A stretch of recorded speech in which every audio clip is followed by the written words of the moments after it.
And for today's video, meron akong i-share sa inyo sa mga nagda-diet or para mabawasan yung appetite ninyo. Ayun, ito lang at ang nag-iisang Shepu Apu juice, mga mi.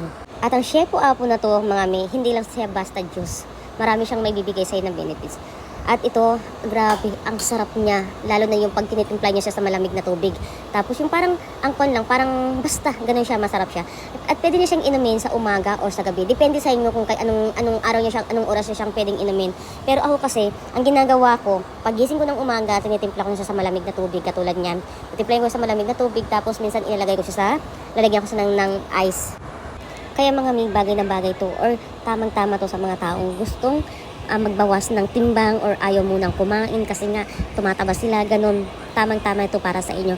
Ako kasi, ba't kung iniinom yan? Kasi nga medyo nanaba-naba na rin ako. Pero grabe yung impact niya pag ginagamit ko siya or iniinom ko siya. Yung pag iniinom ko siya ng umaga, wala, hindi talaga ako nagugutom. Wala akong appetite, wala akong gustong kainin.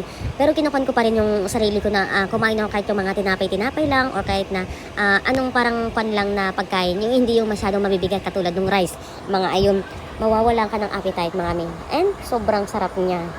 Sa sarap niya, mga mi, parang gusto mo na lang siyang inumin ng inumin, ganun. Pero hindi, kasi once a day lang naman natin siyang dapat inumin sa isang araw. At yung laman ng sachet na yon, yung malaking sachet na yon, 10 pieces yung laman niya. So iinumin mo siya ng 10 days.